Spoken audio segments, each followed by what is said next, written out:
The first round of the Ragnarok tournament would begin. Representing the gods, Thor Odinson, the god of thunder, against the representative of the mortals, the being known as Solomon Grundy. As the spectators would observe what was about to unfold, Brunhilde would observe Lex as he was watching along in the spectator's box.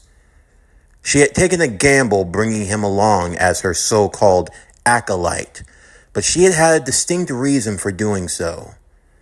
Of all the mortals that she had ever observed in mankind's history, Lex was far than any of the other mortals that she'd ever seen. Sure, was he necessarily the smartest? You could find others.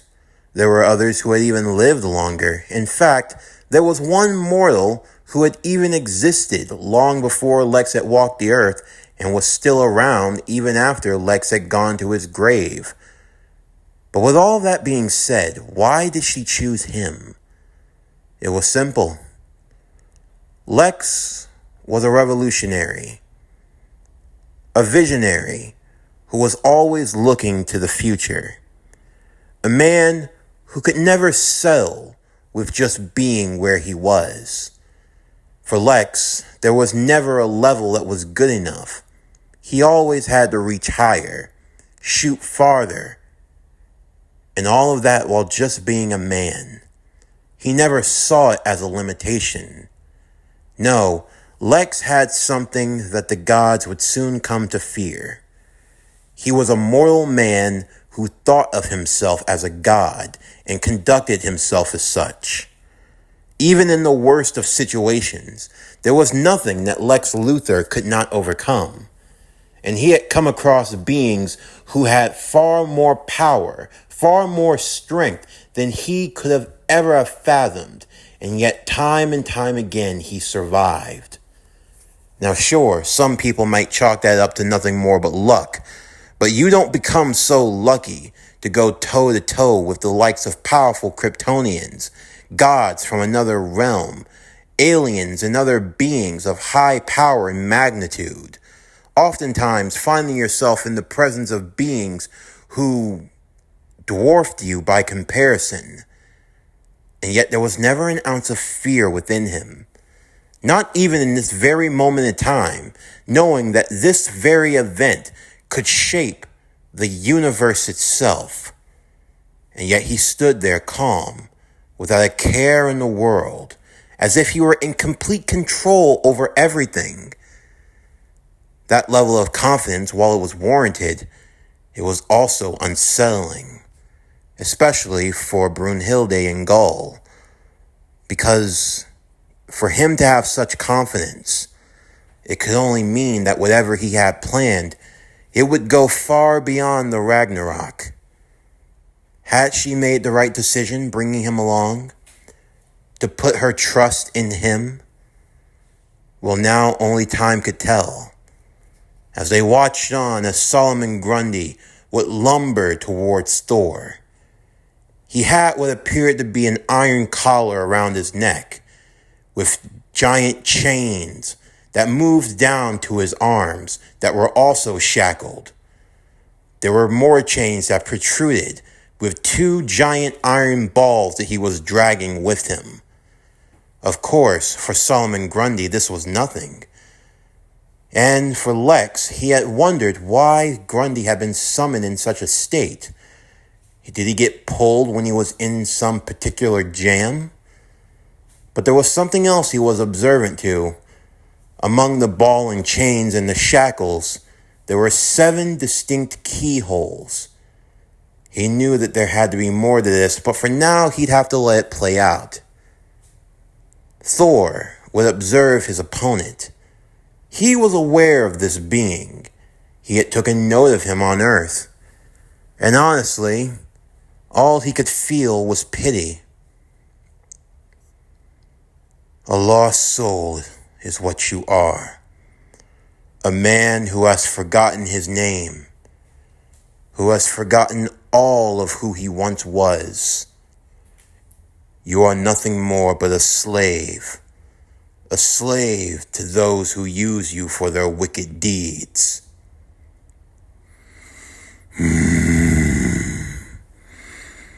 Grundy, slave to no one. You, Grundy, enemy. Grundy, crush, enemy! Grundy would grab hold of the chains that were both attached to the iron balls as he attempted to swing them around towards Thor. He caught them with both of his hands, each ball simultaneously. They were pretty heavy, even for him, but still they paled in comparison to his mighty Mjolnir. Although he could feel a strong sense of divinity within these ball and chains, as if they were holding back some great power. Was he perhaps restraining himself? No. The creature never had any form of identity. All he had was raw strength, and he barely knew how to use it. This likely had to be the work of some of his captors to probably keep him in check. This was nothing to overthink about. Nothing to worry. All he had to do was take him down in one fell swoop, and this fight would be over. Thor would swing Solomon Grundy around, throwing him high into the air, and as he came down, he delivered a devastating right hook to Solomon Grundy's jaw as he went flying across the battlefield. But Grundy would shrug off the attack as he got back to his feet. As he started swinging the ball and chains once again, Thor would go charging against him as he took hold of his Mjolnir. I'm going to put you out of your misery, creature. Hopefully you can find peace and solace in your death. As he attempted to swing, Grundy's swing of the ball and chain would be just a bit faster, knocking straight into Thor and knocking him against the walls of the arena. And it looks like Solomon Grundy comes off with a great swing of the ball and chain, and he's the God of Thunder on the rebound. The announcer of the tournament would get the people invested, both God and mortal alike. For the humans who were observant of this tournament, various humans throughout the ages and other creatures from various points in time, they could see that with Solomon Grundy, he didn't give off the aura of evil, more misunderstood than anything else. But still, it was hard to feel anything for him because there wasn't much of a man to begin with. Even for Gaul, she didn't really have anything positive or negative to say about Solomon Grundy. Even if she had known more about him, all she could feel was just this strange sense of empathy. It was like watching an old dog that was going to be put down, a racing horse that was past its prime and didn't even know it. That's what Grundy was. Grundy was not a pleasant thing to look at. His skin was soggy and gray. His muscle-bound body, it gave nothing more but scores of cuts and bruises and rotting flesh and bone. Muck and scum is what adorned him. His eyes lifeless, hollow. There was nothing within him at all. But of course, what else would you expect from Solomon Grundy? After all, he was nothing more but a zombie, a dead man whose past had long since been forgotten. Maybe by most, but not by some. Brunhilde would look over to Lex once again, who was studying the fight, paying very close attention, but also he was reading through the codex, the rules of the Ragnarok and everything else, all the information he had requested from Brunhilde. I take it this was a creature that you worked very close with. From time to time, Lex would say. Whenever we could get a hold of him, he served our purposes rather nicely. But what was in it for him? What would need to be in it for him? There's nothing he could ever want, nothing at all. But you were just using him, though, Gaul would say. I mean, Surely, with all of your research and knowledge, if anyone could put him down, it would be... And why would I waste my time doing something like that? I have no reason to. It's not my fault that he became who he was. It was his own doing. So you know about him? Of course. I know the truth about Solomon Grundy better than anyone else. And I know that this fight isn't going to go to its next stage until he finally stops holding back.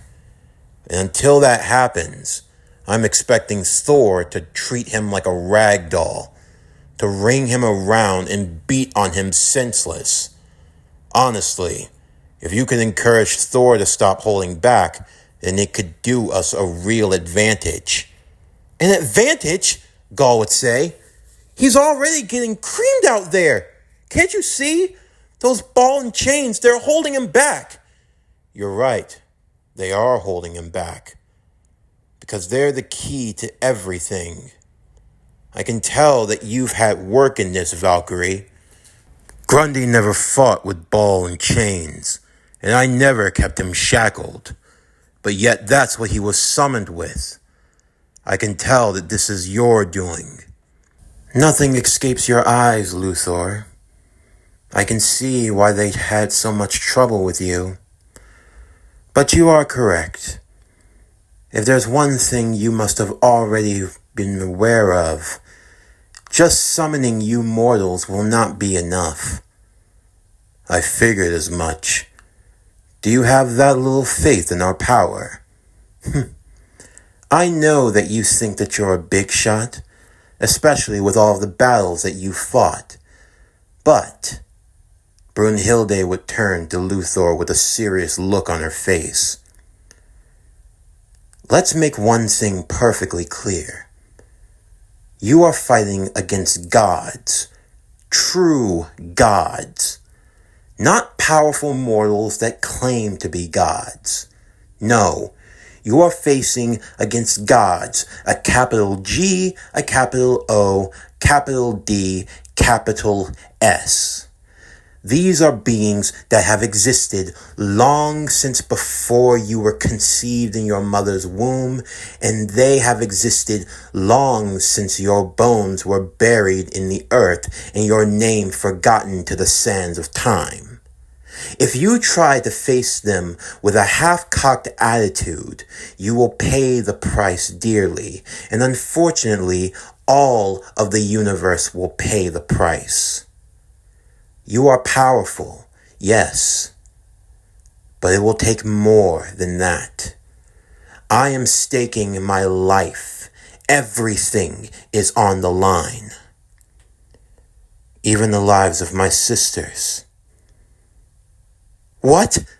Gaul would say. No, Brunhilde, don't. You didn't.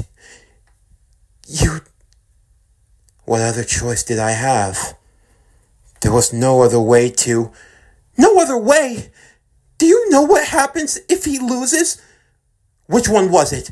Who? Tell me! Rondgriz. Rondgriz? She performed... Yes. Rondgriz has performed Volundry. Volundry, Lex would say. Yes. A pair bond between a Valkyrie and a mortal. When their souls enter into the same wavelength, when they become one, the Valkyrie bestows great power to the mortal and takes the form of a weapon best suited for combat. My sister, the fourth Valkyrie, Rondgriz, has performed such an ability with Grundy. I see. So the shackles, the balls, and the chains, that's the weapon. More or less. I don't know how it will function for him, or even more so, I don't know how he'll be able to use it. Given his condition, he's not much for intelligence. But you know this already. Indeed. And so what was your plan? Grundy can't die. No matter what you do, death is the one thing that he will never experience. I figured fighting against a god, it would just be a matter of what ran out first, a god's endurance or the endurance of a body that can't grow old, that can't decay, that can't stop functioning even if it wanted to. You're truly a despicable man, Gaul would say. I only do what's necessary, and for now, we can only watch on and hope that Grundy gets it. The fight would continue between both Grundy and Thor. Thor had been knocked so far away that he had even lost grip of Mjolnir, and now Grundy was on top of him, raining down punch after punch after punch, as Grundy continued and proceeded to beat down Thor, causing a crater to erupt. He's powerful. Such power for just a mere mortal. I can tell now, holding back will not be good for me. I am sorry, Grundy, but this fight, it comes to an end. Thor would regain his vigor as he grabbed hold of his fist and plunged it directly into Grundy's chest before emanating sparks of lightning, searing through Grundy's body as he took hold of his heart and began to incinerate it, shooting Grundy back, causing him to bury himself within the grounds of the arena, forming a deep trench. The spectators looked on, believing that the fight had been over, as now there was a giant cavity within Grundy's chest. There was no way he could have survived that. It had to be the end. At least, that's what they thought.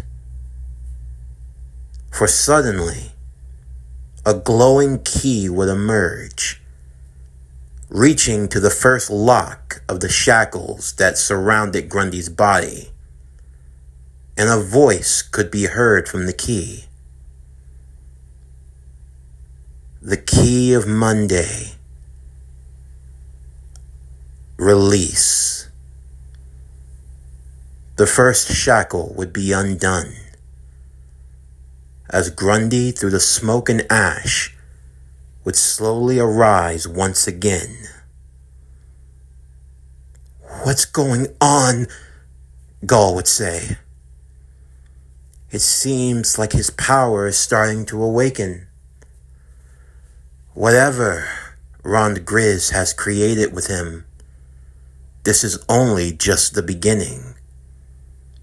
The key of Monday. What? Is this supposed to go with that nursery rhyme he was spouting? Gaul said nervously. It seems so. But I can feel it. An aura is starting to emanate from Grundy. An aura? I believe that with each key that's unlocked, more power will be given to him. But power is a double-edged sword, Lex would say. It's the law of nature. Nothing can be given without the equivalent exchange.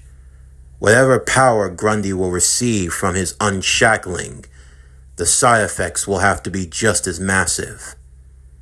And if that's the case, no one said it, but they all knew it. What would happen when Grundy reached the seventh key, the key of Sunday? Within Grundy's own mind, there was a man, a well-dressed man from the 19th century, a man who did not know his name. He did not know anything, where he had come from or how he had gotten here. But he turned to see a beautiful woman who seemed as if she had been waiting for him. It took you long enough, I'm sorry, but where am I? Who are you, ma'am? I'm a friend, and I'm here to help. Help? You're going through a lot right now. There's a lot that you don't understand at the moment. But I promise, when this journey is over, you will find it. Find what? What am I supposed to find? I can't tell you. That's something you'll have to discover on your own. At the very least,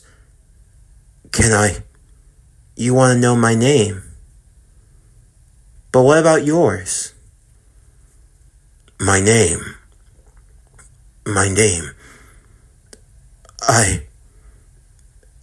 I don't. It's okay. It'll come to you. Think. Focus. My name. I know I'm.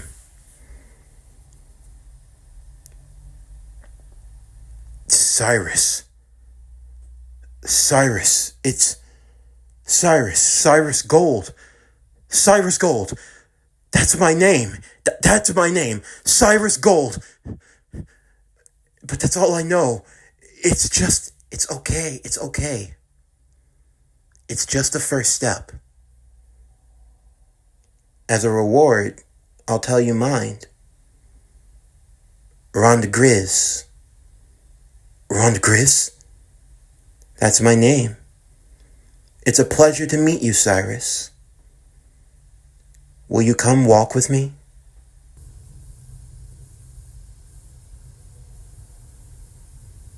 This concludes Record of Ragnarok, Legion Wars. What if the Legion of Doom fought in the Ragnarok? Season 1, Part 2. As always, if you enjoyed today's video and everything else that we have to offer, then please don't forget to like, comment, subscribe, share, and hit that bell for post notifications so you can stay up to date on everything that is PowerCore Productions and Podcastings that's to come out now and in the future. Stay tuned for tomorrow's video as we continue with Record of Ragnarok, Legion Wars. What if the Legion of Doom fought in the Ragnarok? Season 2, Part 3. But anyway, that's going to do it for the end of today's video. I'm Javon Harrington with PowerCore Productions and Podcastings. Signing off, and I'll see you next time.